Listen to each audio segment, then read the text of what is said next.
Olá, tudo bem? Que bom que você veio. Nós vamos conversar hoje sobre o poder fisiológico da água. A água é a substância mais abundante no corpo e pouco lembrada na prática médica. Grande parte do corpo é água e nós médicos sabemos muito pouco sobre água. 60% do peso corporal é constituído de água. A água é o mais abundante constituinte do corpo humano. Um indivíduo de 70 quilos tem aproximadamente 42 litros de água distribuído de uma forma diferente no corpo, principalmente intracelular. 2/3 ou mais da água no corpo está dentro da célula. Tá? Então a concentração é principalmente intracelular. Aqui está a concentração da água no mundo. Apesar de mais de 2/3 do planeta ser água, a grande quantidade de água é salgada. Nós não tomamos água salgada. Nós precisamos de água doce. Só 2,5% é água doce. E desses 2,5%, só 0,36% está disponível em lagos, rios e pântanos. 1/3, mais ou menos, 1/5, mais ou menos, 1/4 disso aqui está no subsolo e os outros estão nos polos, congelados na forma de gelo. O Brasil, apesar de ter rios caudalosos, grande parte da água brasileira, infelizmente, está contaminada, principalmente por metais tóxicos, metais pesados. Aqui está a molécula da água. A água é formada de 2 hidrogênios, que são os polos positivos, e o oxigênio, que é o polo negativo. Então ela tem uma polaridade do H2O. Essa polaridade cria um ângulo em torno de 104,5 graus, que é o ângulo normal da água, que quando colocada na forma hexagonal, ela vai para 109,5. Para ser colocada na forma hexagonal, a água tem que ser ionizada ou a água tem que ser congelada. Quando ela está na forma de flocos de gelo, ela atinge a forma hexagonal, a estrutura hexagonal, e o ângulo vai para 109,5. E ela expande. É o único líquido que, quando congelado, expande. Nós estamos com uma série de doenças degenerativas no mundo. As doenças degenerativas, apesar da evolução da medicina, continuam aumentando. Né? Nós cuidamos das infecciosas, mas continuando aumentando as degenerativas. E a pergunta que se tem é a seguinte: será que a água que ingerimos está contribuindo para o aumento das doenças degenerativas? Eu diria que sim, por vários fatores, que nós vamos discutir aqui, que são as qualidades da água potável. A primeira delas é a pureza. A água deve ser pura. Mas isso aí é um dos 5 importantes fatores. Ser pura é importante, fundamental. Mas não é o suficiente. É essencial, mas não é suficiente. Então as águas estão contaminadas com cloro, com flúor, às vezes até de propósito. Estão contaminadas com metais tóxicos. Estão contaminadas com derivados de petróleo, que é chamados xenoestrógenos. E estão contaminadas com compostos orgânicos. Então isso tem que ser eliminado da água. Essa é a parte da filtragem. Essa é a parte da pureza da água. Isso é um dos fatores. Eu posso ter 10 águas puras e elas serem de qualidade totalmente diferente. Porque a pureza é apenas um dos constituintes. O segundo constituinte da água é o pH. O pH é o seguinte: quanto mais alcalino, melhor. Quanto mais acídico, pior. O jovem é alcalino, o velho, o idoso é acídico. O sangue tem um pH em torno de 7,35, 7,45. O ideal seria você tomar uma água que tem um pH acima de 7,35, 7,45, no mínimo. Porque todas as vezes que você toma um líquido que tem um pH menor do que o pH do sangue, você está promovendo no corpo um sacrifício. O corpo tem que trabalhar por um mecanismo de buffer para poder trazer o pH sanguíneo a esse número, porque esse número aqui é mágico. O pH só tem que estar entre 7,35 e 7,45, senão a pessoa tem sérias consequências na sua saúde.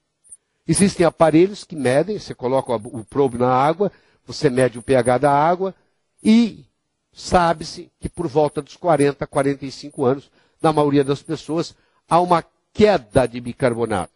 Será que o envelhecimento causa a queda do bicarbonato? Ou o bicarbonato que causa o envelhecimento? Nós não sabemos. Existe uma teoria dizendo que a gente envelhece porque a gente vai acidificando. Então o corpo perde essa capacidade de gerar bicarbonatos, de alcalinizar. Então aí a gente passando a tomar substâncias mais alcalinizantes, facilita o processo de alcalinização do corpo como um todo. Todas as vezes que nós ingerimos algo alcalino, por um mecanismo compensatório, o nosso estômago vai produzir ácido clorídrico. Mas o estômago não consegue produzir ácido clorídrico sem ao mesmo tempo produzir bicarbonato de sódio. Então ele produz o ácido clorídrico que vai para dentro do estômago e ele produz o bicarbonato de sódio que vai para o sangue, que vai para o tecido, que vai para a célula.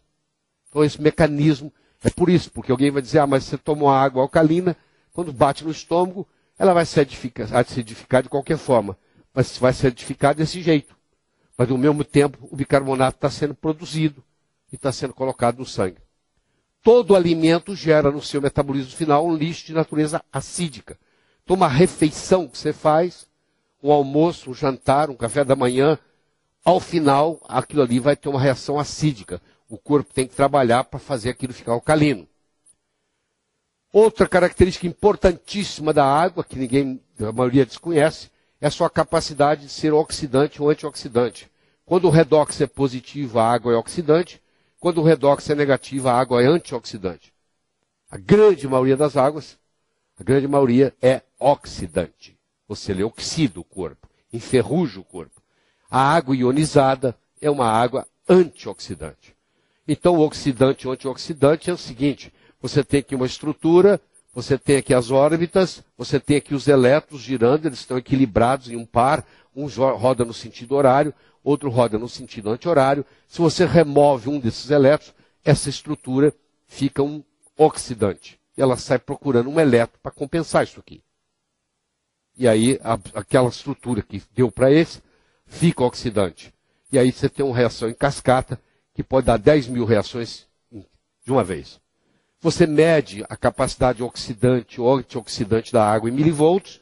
Existem aparelhos especiais que você coloca lá o probe e sai a medida. E isso aí determina se ela é oxidante ou antioxidante. A outra característica importante da água é a condutibilidade. A água tem que conduzir, ela tem que ser um solvente cujos solutos são iônicos, ela tem que ter minerais dissolvidos nela. Por isso que uma água de osmose reversa, uma água destilada, uma água desionizada, não serve para beber, porque ela não tem os minerais. E se ela não tem os minerais, compromete a condutibilidade. E além de comprometer a condutibilidade, essa água agora vai puxar minerais do osso e vai a longo prazo causar osteoporose. Existem aparelhos que são capazes de medir, você tem que ter no mínimo, para uma água ser boa, 100 partículas por milhão de minerais dissolvidos nessa água. Então as águas chamadas purificadas, a maioria das águas, a grande maioria usada em refrigerantes são águas purificadas, são águas destiladas, são águas desionizadas ou são águas filtradas por osmose reversa.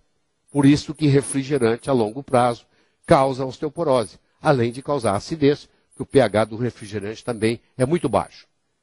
E finalmente, a tensão superficial da água. A tensão superficial, quanto maior, mais dificuldade tem a água de fluir.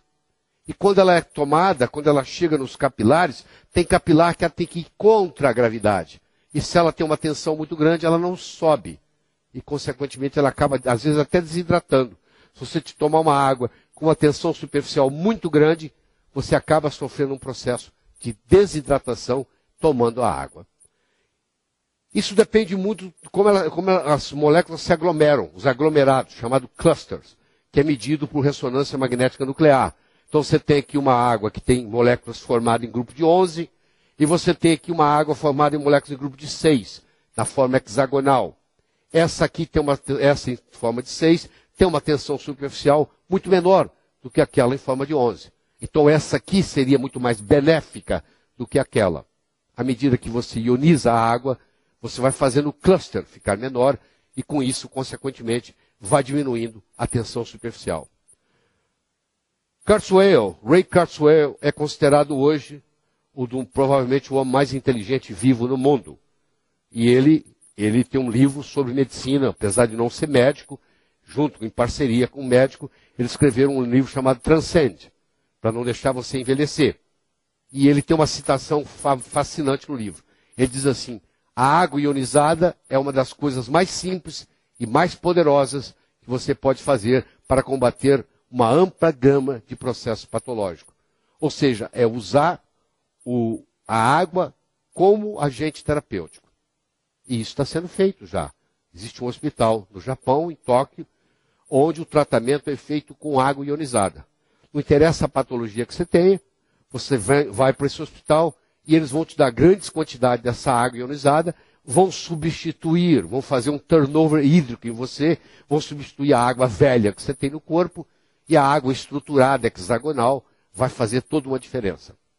Então, o que nós temos nossa conclusão é o seguinte: quando você procura uma água boa para se beber, com grande qualidade, ela, além de ter pureza, ela tem que ter um pH elevado, ela tem que ter um ORP negativo, ela tem que ter uma boa condutibilidade e ela tem que ter uma baixa tensão superficial. E isso é encontrado em águas ionizadas. Muito obrigado.